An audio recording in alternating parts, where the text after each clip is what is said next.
And now talking about the IREV portal, joining us live from Kaduna as the Vice Chairman, MBA Banawa Branch, Kaduna, and the Chairman of Human Rights Committee, Ehizoghie, Fidelis, Imadojemu. Good evening.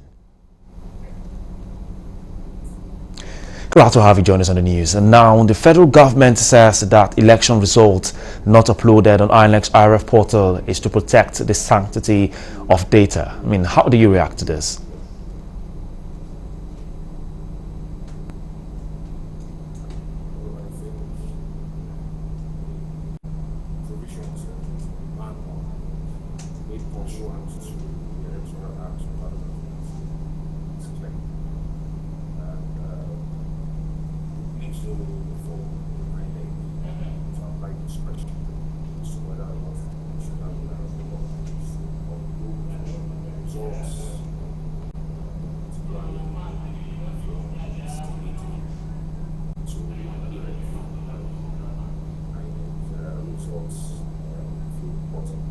It's a mandatory provision of paragraph 38.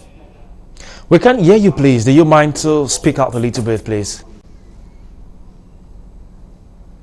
Okay. I was saying that. Okay, yeah, please go ahead.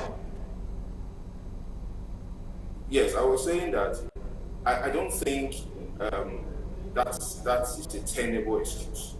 The reason is because the act is very clear as to the procedure INEC should take in any election, particularly the election conducted by the INEC.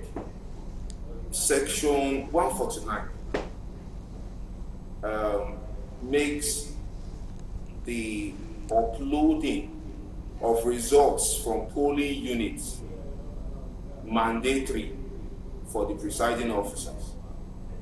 As a matter of fact, paragraph 38, which is on the manual of the guidelines for the conduct of elections, made pursuant to Section 149 of the Electoral Act 2022, makes it mandatory for presiding officers after polling at a polling unit and after the declaration of results to upload the results on IREV, that is the INEC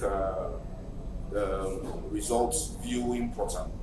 So it means from the polling unit, the results must be uploaded. In fact, the word used there is shall, which is mandatory. And as a matter of fact, the Supreme Court itself, in Dr. Wanko and others, made it abundantly clear that in the guidelines made pursuant to the Act themselves are part of the Act, and so they carry the force of law. So it is not the federal government or INEC are not in the place to choose choose or select which of the provisions they are going to enforce. They cannot pick and choose. They cannot. They must comply with the guidelines made pursuant to the Electoral Act 2022. So it's a mandatory provision. They should upload results from the polling units. Is the basis for collation. The results from polling is the basis for collation. If there is no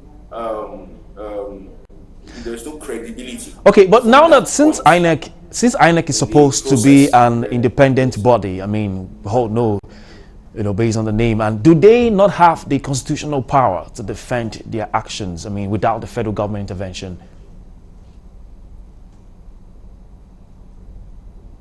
Well, it's an agency of the federal government. You must recognize.